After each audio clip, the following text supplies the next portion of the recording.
She had stopped counting the days between phone calls, somewhere around the third month of silence. Evelyn Harper was 79 years old, and she lived alone in a two-story colonial house in the suburbs of Charlotte, North Carolina. The house had been full once: 3 children, a husband, endless noise and chaos, and the particular mess that comes with raising a family. Now it was just her and the rooms that remembered what fullness felt like. The kitchen still smelled faintly of the cinnamon rolls she used to make every Sunday morning. The living room still had the worn spot on the carpet where her youngest daughter used to practice ballet. The dining room table could seat 10, though these days she ate her meals standing at the counter, not bothering to set a place for one. She had 4 grandchildren.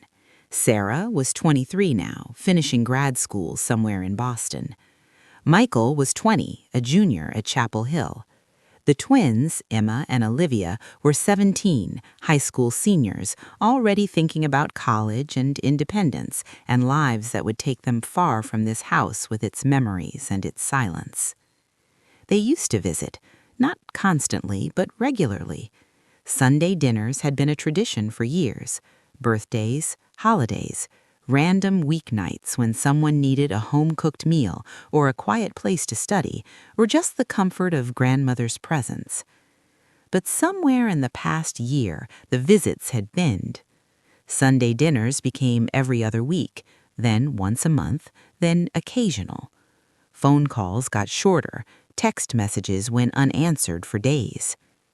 This particular Sunday in late September, Evelyn sat in her living room with a cup of tea cooling on the side table and her phone face up on her lap.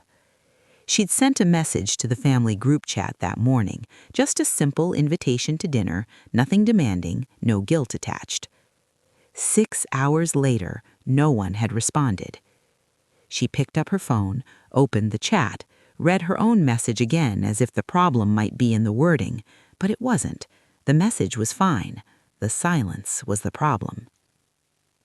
Evelyn set the phone down and looked around her living room. Everything was clean, tidy, the way she kept it, the way she'd always kept it. Order and control and everything in its place. She wondered, not for the first time, if that was the issue.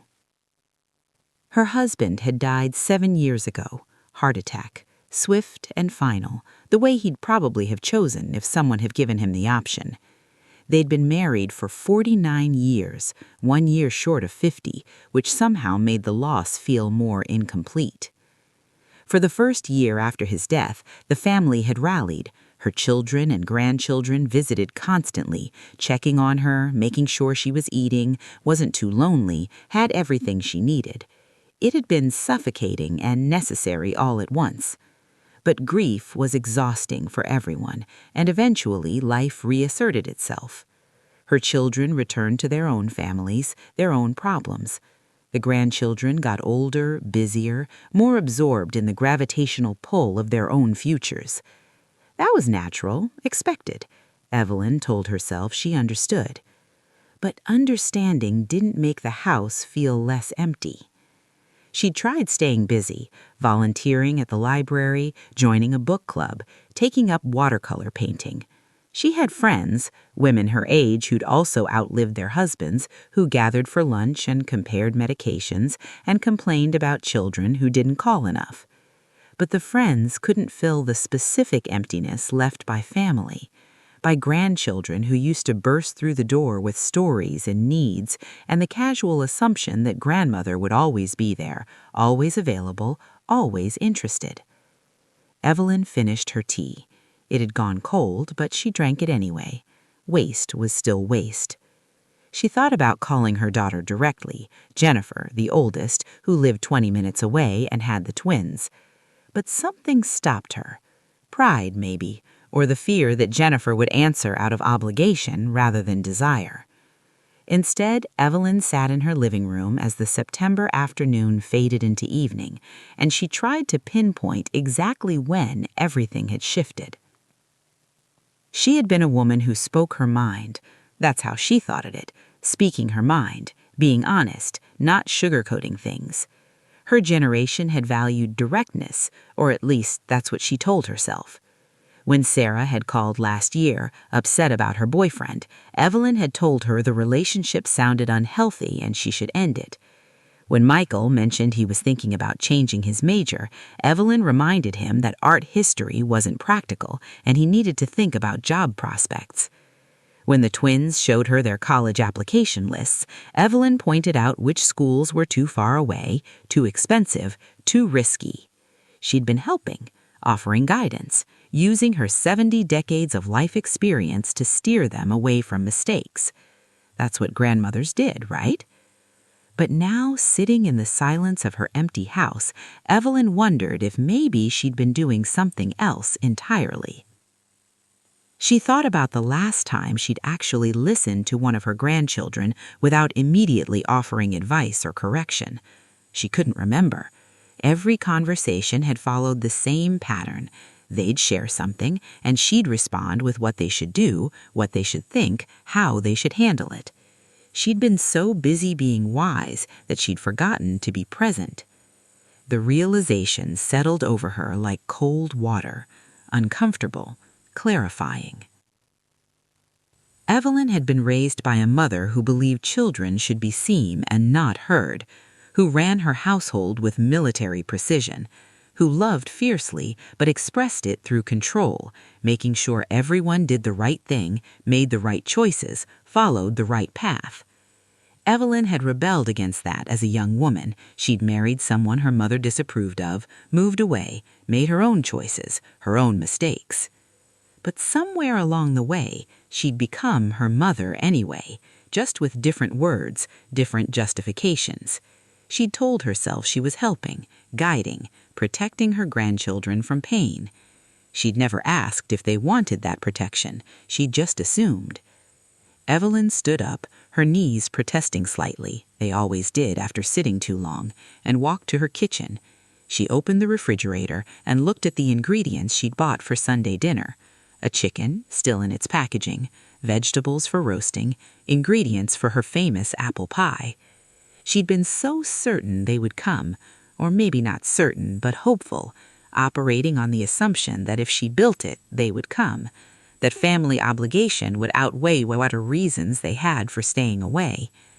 But obligation wasn't connection, and maybe that was another thing she'd forgotten. She closed the refrigerator and stood in her kitchen, in the house that raised 3 children and hosted countless family dinners, and she made a decision. She would change something, not them, herself. The next morning, Evelyn did something she never did. She called Jennifer and asked a question instead of making a statement. "Hi, sweetheart. I was wondering, would you have time for coffee this week? Just the 2 of us. I'd like to hear how you're doing." Jennifer's surprise was audible. "Oh, sure. I think I could do Wednesday morning. That would be lovely. My treat." They met at a cafe Jennifer suggested, one of those trendy places with expensive coffee and uncomfortable chairs. Evelyn arrived early, ordered a plain coffee, none of this latte nonsense, and waited. Jennifer arrived looking rushed. She always looked rushed these days, pulled in too many directions, trying to manage teenage twins and a husband and a part-time job and aging parents. "Hi, Mom." Jennifer kissed her cheek and sat down. "Sorry I'm late. Traffic was awful." "You're not late. I was early." Evelyn smiled. "Thank you for meeting me." "Of course." Jennifer ordered something complicated with oat milk and extra shots. "What did you want to talk about?" This was the moment. The usual pattern would be for Evelyn to launch into whatever issue she'd noticed or advice she wanted to give. Jennifer was clearly braced for it. Instead, Evelyn said, "I wanted to ask how you're doing. Really doing. Not just the logistics, but how you're feeling about everything." Jennifer blinked. "I'm fine. Busy, but fine. The twins are applying to colleges soon." Yeah, it's been intense. They're both stressed about applications, and I'm stressed about tuition, and David's stressed about them moving away. Jennifer laughed without much humor. It's a lot. Evelyn felt the old instinct rise, the urge to offer solutions, to tell Jennifer how to manage the stress, to remind her that this was just a phase and it would pass. But she swallowed the words and asked instead, "What's the hardest part for you?" Jennifer looked at her mother with something like confusion. "What do you mean?" "I mean, of all the things you're juggling right now, what feels the most difficult?" I Jennifer stopped, started again. "I don't know. I guess I guess knowing they're leaving, that this chapter is ending. I thought I'd be ready for it, but I'm not, and I feel guilty about that because they're excited, and I should be excited for them, but mostly I'm just sad." That makes sense. Does it?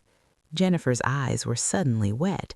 "I feel like I'm being selfish. They should go to college. They should have their own lives. But I keep thinking about how quiet the house is going to be, and I don't know what I'm supposed to do with that." Evelyn reached across the table and took her daughter's hand. "You're allowed to be sad about it. Being happy for them and sad for yourself aren't mutually exclusive." Jennifer wiped at her eyes. "You're not going to tell me I'm being ridiculous." "Why would I tell you that?" "Because you usually—" Jennifer stopped herself. "Usually what?" "Nothing, never mind." But Evelyn knew. Usually she would have told Jennifer to focus on the positive, to be grateful for healthy children who were doing well, to remember that letting go was part of parenting. All true things, but not what Jennifer needed to hear. They sat together for another hour. Evelyn asked questions and Jennifer talked, really talked, not just the surface updates she usually offered, about the twins' different personalities and how she worried about them, about her marriage and how it had changed over the years, about her fears about aging and whether she was doing enough with her life. Evelyn listened, just listened, resisted every impulse to fix or correct or advise.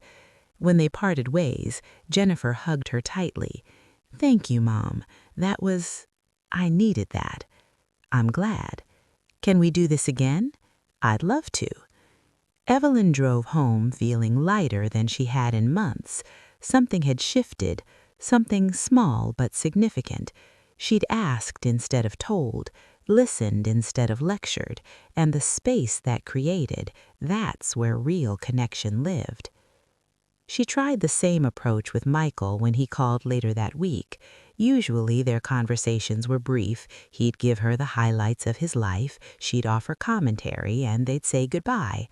This time, when he mentioned he was struggling with a class, Evelyn didn't immediately launch into suggestions about study habits and time management. Instead, she asked, "What makes it difficult for you?"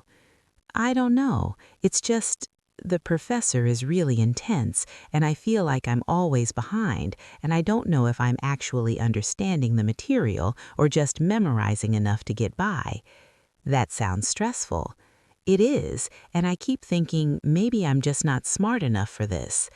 The old Evelyn would have immediately countered that thought, reminded him of his intelligence, his capabilities, his past successes. But she'd learned something from her coffee with Jennifer. Sometimes people didn't need reassurance, they needed to be heard. "What makes you think that?" she asked gently. "I don't know. Everyone else seems to get it so much faster than me. I'm working twice as hard and getting worse grades." "Have you talked to the professor about it?" "No, I don't want to seem stupid." Evelyn paused. This was the moment where she'd usually tell him he should absolutely talk to the professor, that asking for help wasn't stupid, that he needed to advocate for himself, all true things, but Michael knew all that. What he needed wasn't advice. "That makes sense," she said instead. "It's scary to admit you're struggling, especially when it feels like everyone else has it figured out." "Yeah," Michael sounded surprised. "Yeah, exactly." They talked for another 20 minutes. Michael worked through his own thoughts out loud, By the end of the conversation, he'd decided on his own to talk to the professor and maybe find a study group. Evelyn hadn't suggested either thing. She just created space for him to figure it out himself. After they hung up, Michael sent her a text. "Thanks for listening, Grandma. Love you." Evelyn stared at that message for a long time. When was the last time one of her grandchildren had thanked her for listening? She couldn't remember. Maybe never. The twins were harder to reach. They were 17 and busy and largely uninterested in long conversations with their grandmother. But Evelyn tried. She texted Emma, "How are college applications going?" Emma's response came 3 hours later. "Stressful." The old Evelyn would have launched into a paragraph about time management and breaking tasks into smaller steps. Instead, she wrote, "I bet. Want to talk about it?" "Not really." "Okay. I'm here if you change your mind. Love you." No response to that, but that was fine. She'd extended the invitation without expectation. A week later, Emma called. "Grandma?" "Hi, sweetheart. How are you?" Emma's voice cracked. "I'm kind of freaking out. About applications? About everything. I don't know where I want to go or what I want to study. Everyone keeps asking me what my plan is, and I don't have one, and I feel like such a failure." Evelyn's heart ached. She wanted to rush in with reassurance, with perspective, with the wisdom of someone who'd lived through uncertainty and come out fine. But she held back. "That sounds really overwhelming." "It is, and everyone else seems so sure of everything. Olivia knows exactly where she wants to go and what she wants to major in. Mom keeps giving me brochures and advice. My guidance counselor keeps talking about my future. And I don't know. I don't know anything." "You're 17. You're not supposed to have it all figured out." "But I feel like I should." "Why?" Emma was quiet for a moment. "I don't know. Because everyone expects me to." "What do you want?" "I don't know that either." "That's okay." "Is it?" Emma sounded desperate. "Because it doesn't feel okay. It feels like I'm falling behind while everyone else moves forward." Evelyn thought about herself at 17. She'd been so certain of everything. Certain she'd marry young, have children, live a traditional life. And she'd done all those things, but the certainty was false. Life had been messier and harder and more complicated than she'd imagined. "Can I tell you something?" Evelyn asked. "Yeah?" "I didn't know what I wanted when you were your age either, and honestly, I still figured a lot of it out as I went. There's this pressure to have a plan, to know exactly where you're going, but life doesn't work that way, not really. You make choices, and then you adjust based on what happens, and that's normal." "But what if I make the wrong choice?" "Then you make a different one." "Emma, sweetheart, there's no one right path. There are lots of paths. Some of them will be better fits than others, but very few of them are actually wrong." Emma was crying now. "Everyone keeps telling me this is the most important decision of my life, that where I go to college determines everything." "That's not true. I promise you it's not true. College is 4 years. You have decades ahead of you. You'll make so many decisions, have so many experiences, become so many different versions of yourself. This is just one step." "Really?" "Really." They talked for almost an hour. Evelyn didn't tell Emma what to do or where to apply. She just listened to her granddaughter's fears and uncertainties and reflected them back with gentleness instead of solutions. When they finally hung up, Emma said, "Thanks, Grandma. I feel better." "I'm glad. Call me anytime, even just to talk, even if you don't need advice. I like hearing your voice." "Okay, I will." Sarah was the last one Evelyn reached out to. Sarah was the oldest granddaughter, 23, and in graduate school for social work. She'd always been independent, self-sufficient, the kind of person who handled her own problems without asking for help. Evelyn sent her a message. "Thinking about you. How's school?" Sarah's response came quickly. Intense, but good. "Would you want to talk sometime? I miss hearing about your life." "Sure. I can call this weekend." Saturday morning, Sarah called. She sounded tired, but happy. She talked about her classes, her field work placement, the research project she was working on. Evelyn listened, asked questions, didn't interrupt with comparisons to her own experience or suggestions about what Sarah should do differently. Then Sarah said something that caught Evelyn off guard. "Can I ask you something, Grandma?" "Of course.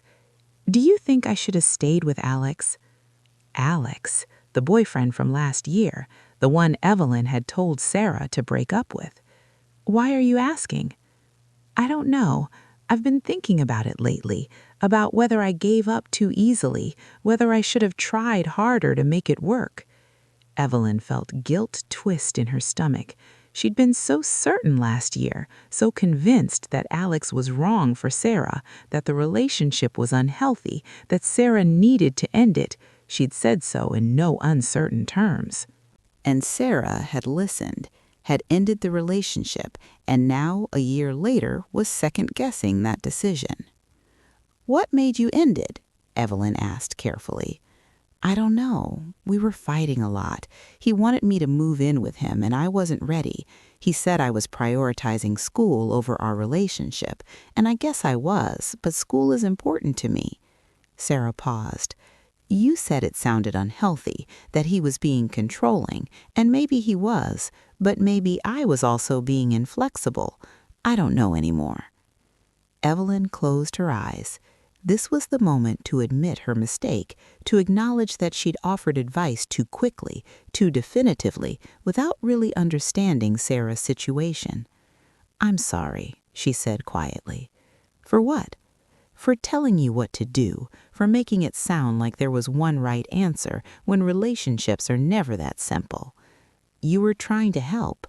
I was, but I didn't really listen to you. I just heard the problems and jumped to solutions. I didn't ask what you wanted or how you felt or what would make you happy." Sarah was quiet for a long moment. "I ended it because I wanted to, not just because you said I should. I'd been unhappy for a while, but hearing you say it, it made it easier to justify. And now I wonder if I used your certainty to avoid dealing with my own uncertainty." "Do you regret it?" "Sometimes. Not because I think we should have stayed together, but because I wonder if I could have handled it better, communicated more clearly, been more honest about what I needed instead of just ending it." "Those are good things to learn, for next time." "Yeah," Sarah laughed softly. "If there is a next time, dating in grad school is basically impossible. You have time. You're 23. That's what everyone says, but it feels weird to be this age and this alone." Evelyn understood that feeling intimately, the particular loneliness of life transitions when everyone else seemed to have figured things out and you were still stumbling. "For what it's worth," Evelyn said, "being alone while you figure out who you are and what you want, that's not wasted time. That's important time." "You think so?" "I know so. I got married at 22, and I loved your grandfather, don't misunderstand, but I never really had time to be just myself, to know who I was outside of being someone's wife, someone's mother. Sometimes I wonder who I might have been if I'd had that time." "Do you regret it?" "No, but I understand the value of it now in a way I didn't then." They talked until Sarah had to go to a study group. Before hanging up, Sarah said, "Thanks for not telling me what to do, Grandma. I think that's what I needed, just someone to listen." "Anytime, sweetheart. Really, anytime." October became November. The leaves fell from the trees in Evelyn's yard, and she raked them into piles and bagged them for collection. Her back ached more than it used to, and the work took longer, but she did it anyway. Movement was important. Purpose was important. The phone calls continued, Jennifer checking in, no longer out of obligation, but out of genuine desire to connect. Michael calling to update her on his class, which he was doing better in after talking to the professor and joining a study group. Emma texting random thoughts and questions, no longer afraid that Evelyn would turn every conversation into a lecture. Sarah called less frequently, she was busy, but when she did call, the conversations were real, vulnerable. No longer Sarah just updating her on the facts of her life, but Sarah actually sharing what she was thinking, feeling, struggling with. The change hadn't been dramatic. No one had said, "Thank you for becoming a better listener." No one had acknowledged out loud that something had shifted. But Evelyn felt it, in the quality of the conversations, in the way her grandchildren no longer seemed to brace themselves when she answered the phone, in the text messages that came more frequently, sharing small moments instead of just major updates. She'd stopped trying to be the wise elder dispensing guidance from on high. Instead, she'd become someone safe to talk to, someone who could hold space for uncertainty without rushing to fill it with answers. It was harder than she'd expected. Every conversation required restraint, required swallowing the advice that rose automatically to her lips, required trusting that her grandchildren were capable of figuring things out themselves. But it was also more rewarding than she'd expected, because when she stopped talking at them, they started talking to her, really talking, sharing things they'd never shared before, trusting her with their vulnerabilities instead of just their successes. Thanksgiving arrived. Evelyn had spent the past few Thanksgivings at Jennifer's house, helping cook, watching the chaos unfold, feeling slightly superfluous in her daughter's well-organized kitchen. This year, Jennifer called 2 weeks before the holiday. "Mom, we were thinking, would you want to host Thanksgiving at your place this year? I know it's more work, but the kids were saying they miss your house, miss the traditions we used to have there." Evelyn's throat tightened. "I'd love that." "Yeah, you're sure? I can help cook. We all can." "I'm sure." They planned the menu together. Turkey and stuffing and all the traditional dishes Evelyn used to make when the kids were young. Jennifer insisted on bringing some things, her famous green bean casserole, a pumpkin pie. The twins would make rolls. Sarah was coming home from Boston. Michael was driving up from Chapel Hill. The whole family, together, in her house. Evelyn spent the week before Thanksgiving cleaning and preparing, not with the frantic perfectionism she used to approach hosting with before, but with quiet joy. She was making space for her family. That was all. The house didn't need to be perfect. The meal didn't need to be flawless. She just needed to be present and open and grateful. Thanksgiving morning, she woke early and started the turkey, the house filled with familiar smells, herbs and butter and roasting meat. She set the dining room table for 10, using the good china she hadn't used in years. Her family arrived in waves, Jennifer and David with the twins, Michael, Sarah looking tired but happy. They filled the house with noise and laughter and the particular chaos of family gathering. Evelyn watched them from her kitchen, hands busy with last-minute preparations, heart full in a way it hadn't been in months. No one fought. No one retreated to separate corners with their devices. They talked and joked and helped cook and set the table. Sarah showed the twins how to fold napkins into fancy shapes. Michael helped Jennifer with the green beans. David carved the turkey with the confidence of someone who'd done this many times before. They sat down to eat, and Evelyn looked around the table at her family. All of them here, all of them present, not because she'd guilted them into it or insisted upon it, but because they wanted to be here. Jennifer raised her glass. "I want to toast Mom for opening her home to us, for being—" She paused, choosing her words. "For being someone we can talk to, really talk to. I don't think we say that enough, but it matters. You matter." Everyone raised their glasses. To Grandma. Evelyn felt tears prick her eyes. Thank you, all of you, for being here, for, her voice caught, for giving me another chance. Another chance at what? Emma asked. At being the grandmother you need instead of the one I thought you should have. The table was quiet for a moment. Then Sarah said, You've always been who we needed, Grandma. We just needed you to listen more than advise. I'm learning. I'm still learning. That's all any of us are doing, Jennifer said softly. They ate. The food was good, though not perfect. The turkey was slightly dry. The rolls were a little burnt on the bottom. No one cared. Perfect wasn't the point. Being together was the point. After dinner, they sat in the living room. The twins sprawled on the floor. Michael claimed the armchair. Sarah and Jennifer sat on the couch. David helped Evelyn clear dishes before joining everyone. They talked for hours about school and work and relationships and plans and dreams. Evelyn mostly listened, asked questions, let the conversation flow naturally instead of trying to steer it. At one point, Emma asked her, Grandma, do you ever regret any of your choices? Like big life choices? It was the kind of question her grandmother would have deflected with platitudes. Everything happens for a reason, no regrets, only lessons learned. But Evelyn had promised herself she'd be honest with her grandchildren, vulnerable instead of pretending to have all the answers. Yes, she said, I regret not traveling more when I was young.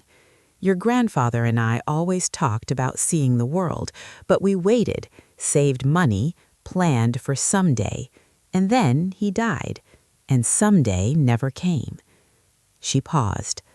I regret being too hard on your mother when she was growing up, too controlling. I was afraid she'd make mistakes, so I tried to prevent every possible wrong turn. But that just made her afraid to take any risks. Jennifer reached over and squeezed her mother's hand. I regret not listening better, Evelyn continued, to all of you. For years, I thought my job as a grandmother was to guide you, to make sure you didn't make the same mistakes I made. But everyone needs to make their own mistakes. That's how you learn. That's how you become yourself. You're listening now, Michael said. That's what matters. Am I doing better? So much better, Sarah said. Honestly, Grandma, the last few months, talking to you has been different, in a good way. You used to make me feel like I had to have everything figured out. Now you make me feel like it's okay that I don't. Evelyn felt warmth spread through her chest. That's all I want, for all of you to know that you're okay exactly as you are, uncertain and messy and figuring it out as you go. That's not failure. That's being human. The family left in the evening, full and happy and promising to come back soon. Evelyn stood in her doorway and waved as they drove away, and then she went back inside to her house that still smelled like Thanksgiving dinner and felt, for the first time in months, warm. She cleaned up slowly, not rushing, put away leftovers, washed dishes, swept the floor, simple tasks that felt meaningful because they were the aftermath of connection. Her phone buzzed, a message in the family group chat from Sarah. Best Thanksgiving in years. Love you all. The twins added heart emojis. Michael sent a picture of himself in the car giving a thumbs up. Jennifer wrote, Thanks for everything, Mom. Really. Evelyn read the messages several times. Then she wrote back, Thank you for spending the day with me. I love you all more than I can say.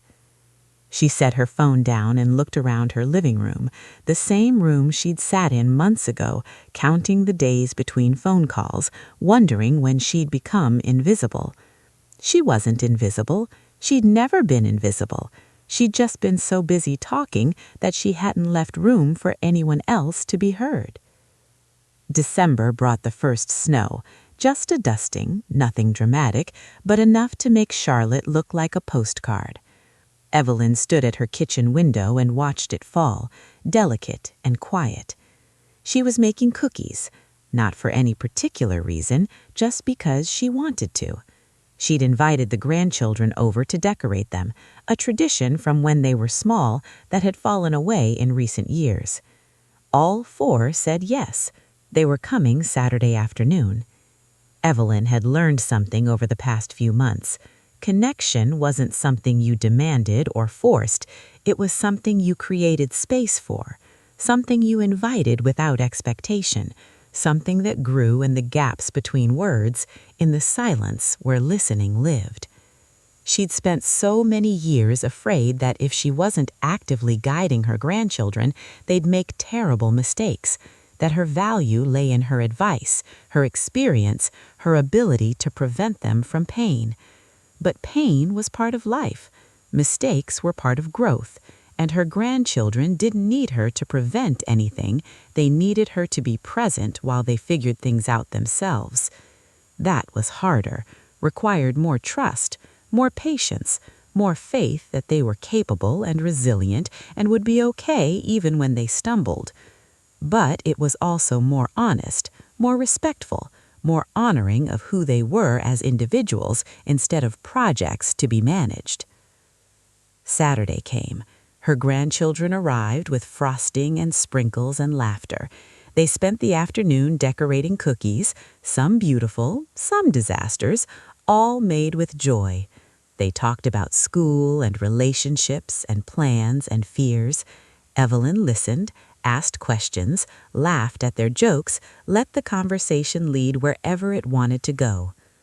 At one point, Olivia, quiet Olivia, who rarely shared much, said, "Grandma, can I ask you something?" Always. How do you know when you're making the right choice? The old Evelyn would have launched into an explanation about values and priorities and long-term thinking, but the new Evelyn, the one still learning, still growing, still figuring this out, gave a different answer. You don't, really. You make the best choice you can with the information you have, and then you adjust based on what happens. Most choices aren't right or wrong, they're just different paths. But what if I choose wrong? Then you choose again. Olivia, sweetheart, you're 17. You're going to make hundreds of thousands of choices in your life. Some will work out better than others, but very few of them are permanent. Very few of them can't be adjusted or changed or learned from. Olivia thought about that. So it's okay to not be sure? It's more than okay. It's normal. Anyone who tells you they're always certain about their choices is either lying or not paying attention. Olivia smiled, a real smile, relieved and grateful. Thanks, Grandma. They finished decorating cookies, made hot chocolate, sat around Evelyn's kitchen table talking until it got dark outside. When they finally left, Emma hugged her tight. This was really fun. Can we do it again? Anytime you want. How about every month, like a tradition? I'd love that. After they left, Evelyn sat in her kitchen surrounded by cookies and dishes and the evidence of an afternoon well spent. Her house was messy. The kitchen would take time to clean. She was tired. She was happy. Winter deepened. The calls continued. Not every day, but regularly. Natural instead of forced. Sarah would call to talk through a difficult case from her field work. Michael would text funny things that happened in his classes. The twins would send pictures and updates and questions about college applications that Emma was finally tackling with less panic. Jennifer came over for coffee every Wednesday. They talked about life and marriage and parenting and aging. Sometimes Jennifer asked for advice. When she did, Evelyn offered it carefully, framed as her own experience rather than universal truth. More often, Jennifer just needed to be heard. Evelyn had discovered something surprising. When she stopped trying to fix everything, her relationships actually deepened. Her grandchildren trusted her with more vulnerable things because they knew she wouldn't immediately jump to solutions or judgment. They asked harder questions because they knew she'd sit with the difficulty instead of rushing to easy answers. She was more useful to them as a listener than she had ever been as an advisor. January arrived, a new year. Evelyn was 79 years old, living alone in a house that was finally, gradually filling up with family again. Not because she'd demanded it, not because she'd guilted anyone into visiting, but because she'd made herself someone people wanted to be around, someone safe, someone who offered presence instead of control. She thought about the woman she'd been 6 months ago, sitting in her living room counting days between phone calls, wondering when she'd become invisible, unable to see that she'd been pushing people away with the very behavior she thought was pulling them close. She hadn't become a different person. She was still Evelyn, opinionated, strong-willed, shaped by 70 decades of experience, but she'd learned to hold those opinions more lightly, to offer her strength in service of others' growth rather than her own certainty, to use her experience to create space instead of fill it. It was an ongoing practice. She still caught herself sometimes, starting to offer unsolicited advice, beginning to lecture instead of listening. But she noticed it now, caught herself, adjusted, and her family noticed too. Not explicitly, no one had sat her down and thanked her for changing, but in the quality of their conversations, in the frequency of their calls, in the way they chose to spend time with her not out of obligation, but out of genuine desire. That was the gift. Not being needed, but being wanted. Not being right, but being present. On a cold Sunday afternoon in late January, Evelyn's entire family gathered at her house again. No holiday this time, just Sunday dinner, like they used to do years ago. Everyone came. Jennifer and David and the twins, Michael home for the weekend, Sarah taking a break from grad school stress. They cooked together, ate together, talked and laughed, and simply existed in each other's presence without agenda or expectation. At one point, Evelyn stepped away from the table to get dessert from the kitchen. Sarah followed. "Need help, Grandma?" "I'd love some." They worked side by side, plating pie, adding whipped cream. Sarah was quiet for a moment, then said, "I've been meaning to tell you something." "What's that, sweetheart?" "You've changed this year, in a good way.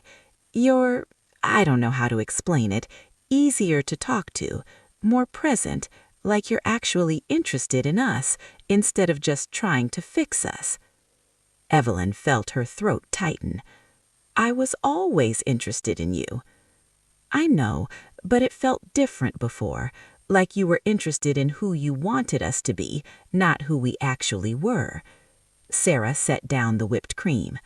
"Now it feels like you see us, really see us, and that means everything."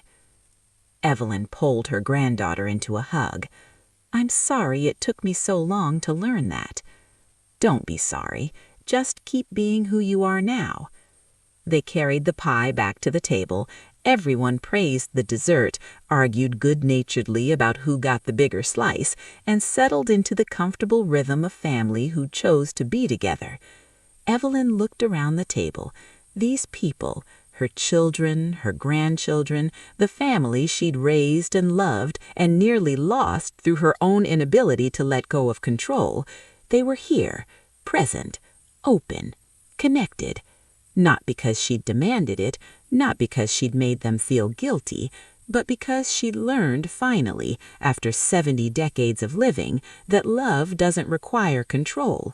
It requires trust, space, the willingness to listen more than you speak. She'd spent years thinking her value lay in her wisdom, in what she could teach, what advice she could give, what mistakes she could prevent. But her real value, Her real gift was simpler than that. It was showing up, being present, asking questions instead of assuming answers, holding space for her grandchildren to become themselves instead of trying to shape them into versions she thought they should be. That was enough. More than enough. It was everything. The evening wound down.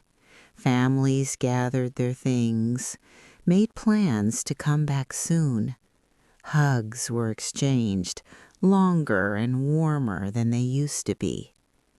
Evelyn stood in her doorway and waved as they drove away, and then she went back inside to her house that still smelled like Sunday dinner and felt, truly felt, like home again. She cleaned up slowly, savoring the evidence of connection.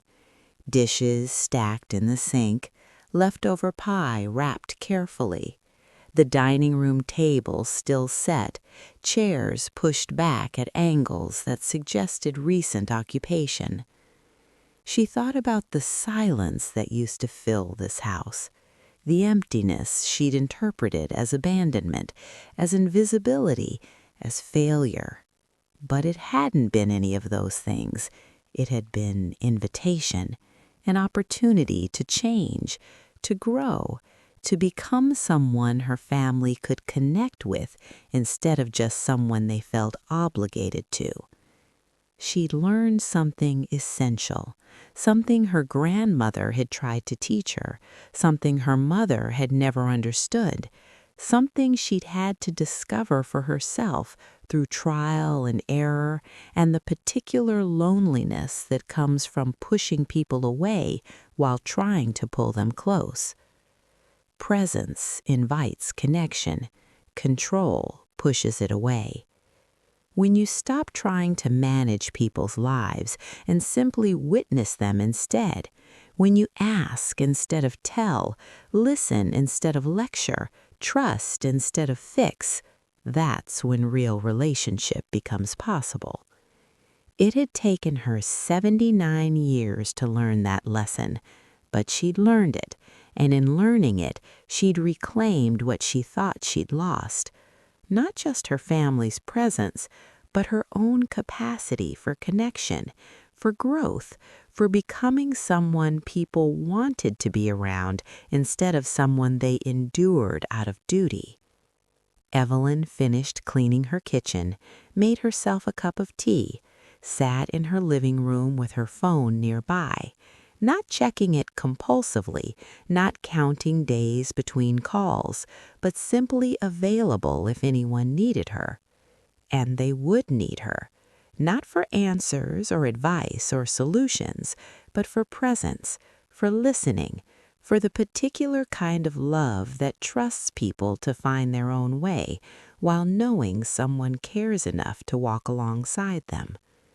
That was the gift of aging, not accumulated wisdom, though that had its place, but accumulated understanding, the knowledge that came from living long enough to see patterns, to recognize what truly mattered, to finally learn what you'd been doing wrong and choose to do it differently.